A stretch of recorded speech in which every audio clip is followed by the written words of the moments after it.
የተወደዳችሁና የተከበራችሁ የኢትዮኒውስ ቤተሰቦች እንደምናላችሁ ሰላምታችን በያላችሁበት ይድረስ። እነሆ አዳዲስና ወቅታዊ መረጃዎችን አዘጋጅተን ወደ እናንተ ማድረስ ጀምረናል።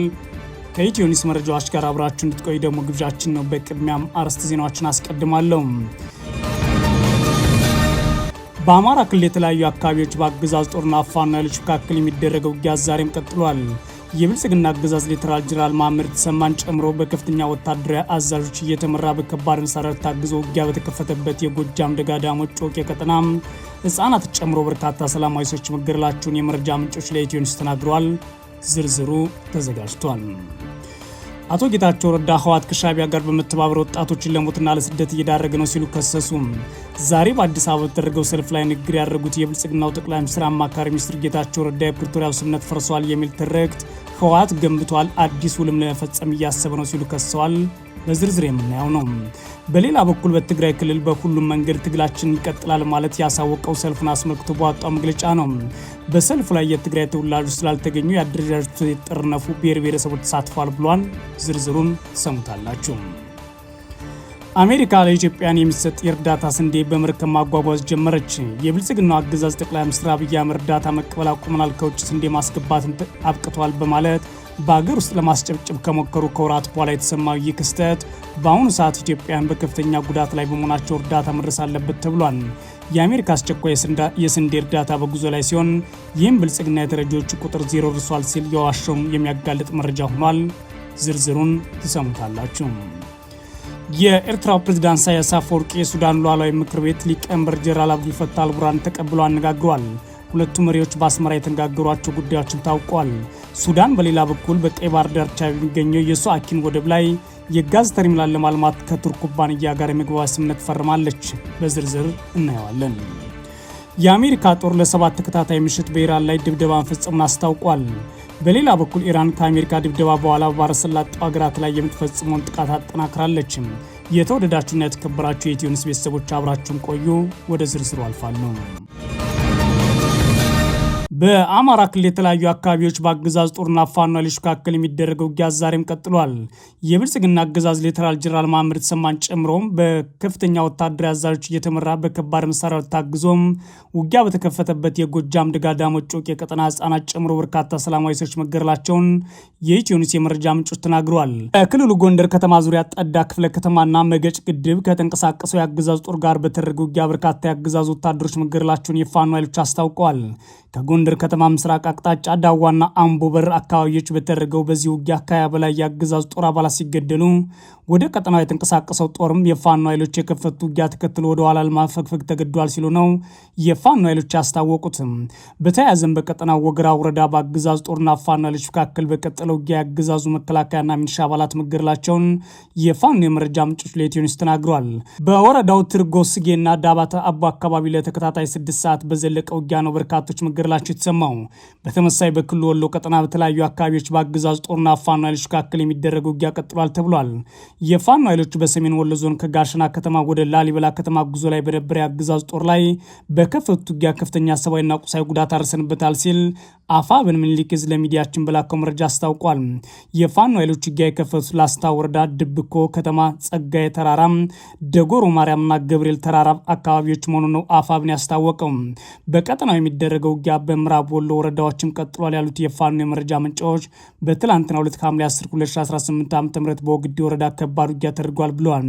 በዚህም የፋኖ ኃይሎች በወግዲ በሚገኘው የአገዛዝ ጦር ካምፕ ላይ በከፈቱት ውጊያ ከፍተኛ ሰብአዊ ጉዳት ከማድረሳቸው በተጨማሪ በርካታ የአገዛዝ ጦር ወታደራዊ ትጥቆች መያዝ ችለዋል ሲሉ የመረጃ ምንጮች ተናግረዋል። አፋብን ምኒልክ ዕዝ በበኩሉ በአካባቢው በተደረገው ውጊያ በአገዛዝ ጦር ላይ ከፍተኛ ወታደራዊ ኪሳራ ደርሰንበታል ብሏል። በሌላ በኩል ላለፉት 3 ቀናት ከባድ ውጊያ በቀጠለው መሀል ጎጃም ቀጠና ሰላማዊ ሰዎች በአገዛዝ ጦር መገደላቸውን የኢትዮኒውስ የመረጃ ምንጮች ተናግረዋል። በቀጠናው ደጋዳሞትና ጮቄን ማዕከል ያደረገው ወታደራዊ እንቅስቃሴ ለተከታታይ ቀናት የቀጠለ ሲሆን በአገዛዙ በኩል ከፍተኛ ወታደራዊ አዛዦች በከባድ መሳሪያዎች የታገዘ ጦር አሰልፈው ከፋኖ ኃይሎች ጋር ውጊያ ማድረጋቸውን ይሰማው። ከደንበጫ፣ ቋሪት፣ ቢቡኝ፣ ማቻከልና ጉዛምን በተለያዩ አቅጣጫዎች ወደ ድጋዳሞት ውጊያ የከፈተው የአገዛዝ ጦር በዛሬው ዕለት ሐምሌ 11 2018 ዓ.ም ወደ ወረዳዋ ዋና ከተማ ፈረስ ቤት መግባቱን የተናገሩት የመረጃ ምንጮች በቀጠናው ዛሬም ውጊያ ቀጥሏል ብሏል። የብልጽግና አገዛዝ በዚህ ውጊያ ከባድ መሳሪያዎች በስፋት መጠቀሙና በሰላማዊ ሰዎች ላይ ጉዳት ማድረሱን የመረጃ ምንጮች አክለው ተናግሯል።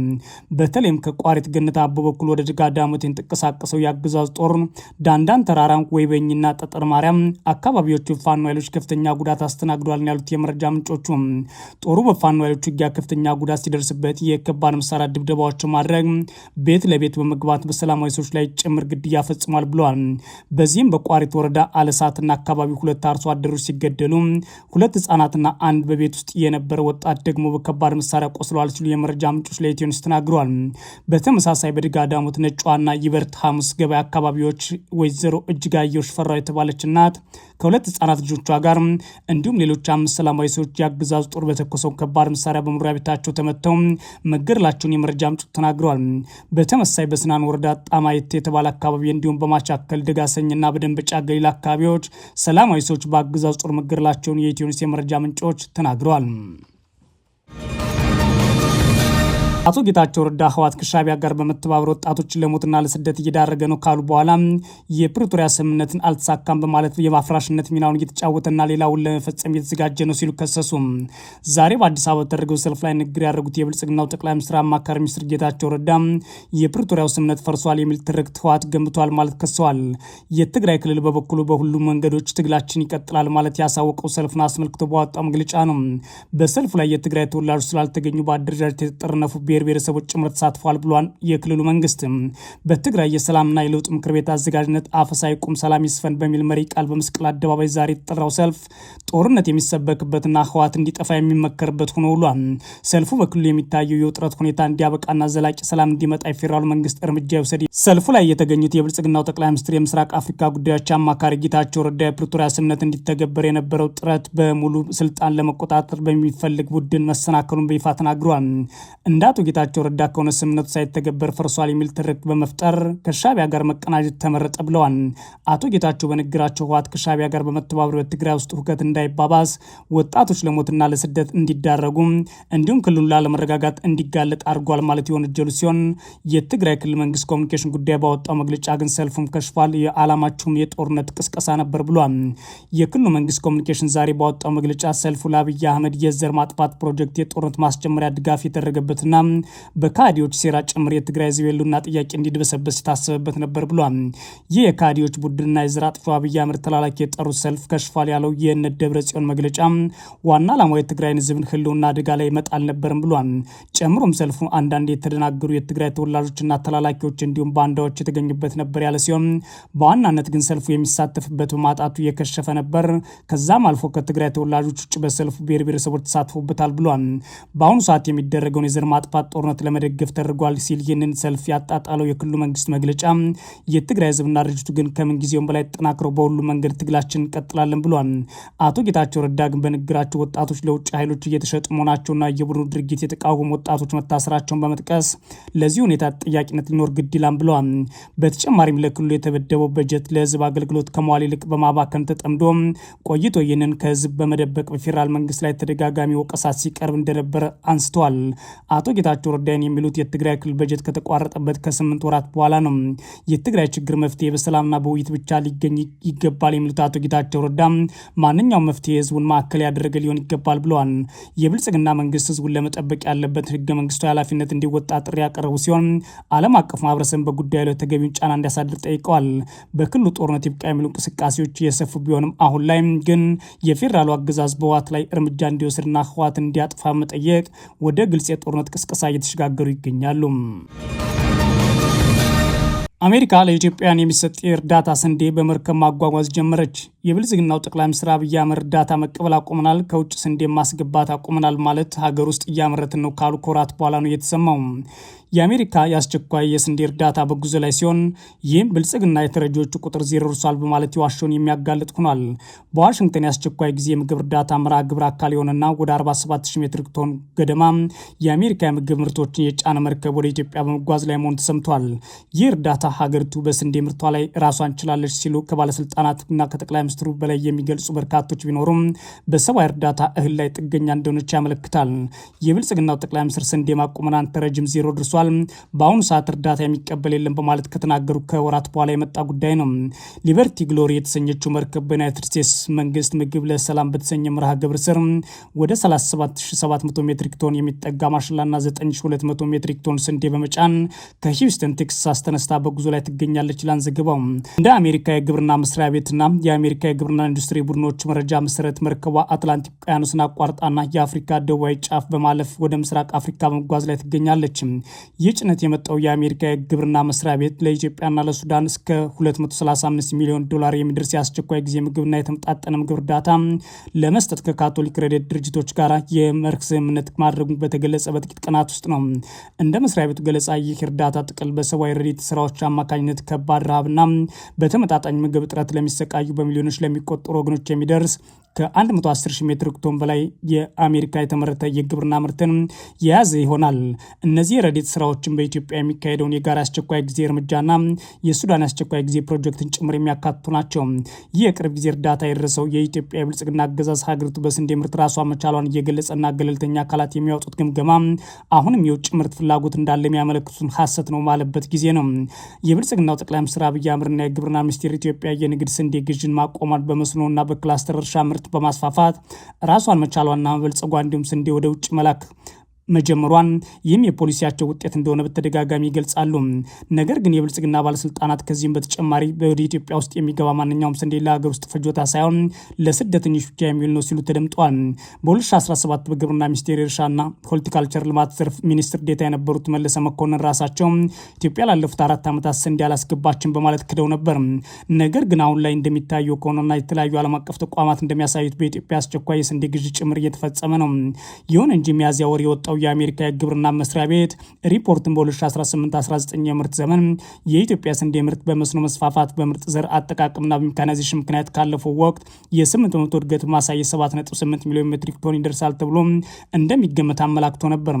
ምንም እንኳን ይህ የምርት እድገት ቢጠበቅም ሪፖርቱ የሀገር ውስጥ ፍላጎት ለማሟላት 1.4 ሚሊዮን ሜትሪክ ቶን ስንዴ እንዲሁም የስንዴ ምርቶች ከውጭ ማስገባት ያስፈልጋል ብሏል። ይህን የአሜሪካ የግብርና መስሪያ ቤት ግምገማ ታዲያ ከኢትዮጵያ መንግስት ይፋ ቁጥሮች ጋር ፍጹም ተቃርኖ ያለው ነው። የብልጽግናው አገዛዝ እርዳታን ከመስረቅ እርዳታን አሽጎ ለውጭ ሀገራት እንደ ኬንያ ላሉት ለመሸጥ የደረበቃ ሲሆን አሁን ግን እርዳታን አልቀበልም በማለት ህዝቡን በረሃብ የሚቀጣበት ጊዜ ላይ ደርሷል የሚሉ በርካቶች ናቸው። የብልጽግና ባለስልጣናት በቅርብ ወቅት የተሰበሰበውን ምርት ከ23 ሚሊዮን ሜትሪክ ቶን በላይ ቢሆኑ ቢገልጹም የአፍሪካ ልማት ባንክ፣ የተባበሩት መንግስታት የምግብና ግብርና ድርጅት እንዲሁም የአሜሪካ የግብርና መስሪያ ቤት በጋራ ያደረጓቸው ግምገማዎች ግን የስንዴ ምርቱ መንግስት ካወጀው መጠን ከግማሽ በታች የሆነና የብልጽግናው አገዛዝ መረጃ ሐሰተኛ መሆኑን አረጋግጠዋል። በተመሳሳይ ገለልተኛ የገበያ ግምገማዎች እንደሚያሳዩት ኢትዮጵያ አሁን ላይ ከውጭ በሚገባ ስንዴ ላይ ጥገኛ ሆና ቀጥላለች። እንደ አሜሪካ ግብርና መስሪያ ቤት መረጃ መሰረት ሩሲያ ከሀገሪቱ የስንዴ አቅራቢዎች መካከል 68% የሚሆኑን በመሸፈን ቀዳሚ ስትሆን ዩክሬንና ሮማኒያም ለኢትዮጵያ አሁን በአሁኑ ሰዓት ስንዴን እያስገቡ ያሉ ሀገራት መሆናቸው ተጠቅሷል። ጀነራል አብዱልፈታህ አልቡርሃን አስመራ መግባታቸው ሰምቷል።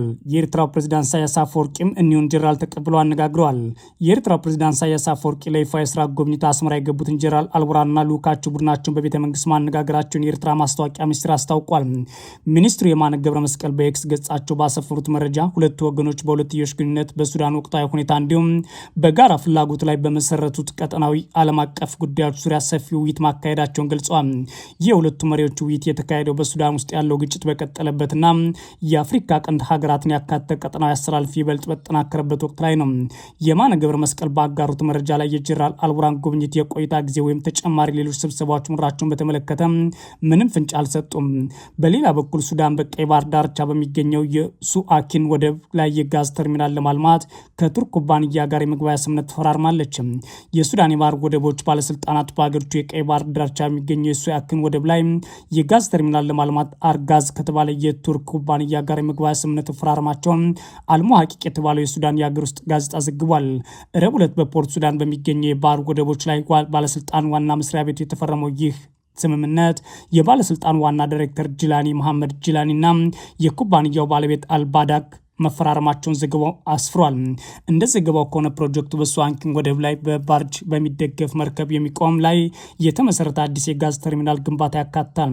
ጅላኒ እንደገለጹት ተቋም በሱዳን በአይነቱ የመጀመሪያው ራሱን የቻለ የጋዝ ተርሚናል የሚሆን ሲሆን በአንድ ጊዜ 3 መርከቦች ማስተናገድ ይችላል ተብሏል። የተወደዳችሁና የተከበራችሁ የኢትዮ ኒውስ ቤተሰቦች መረጃዎቻችን የተከታተላችኋቸውን ይመስላሉ። መልካም ጊዜ እመኛለሁ።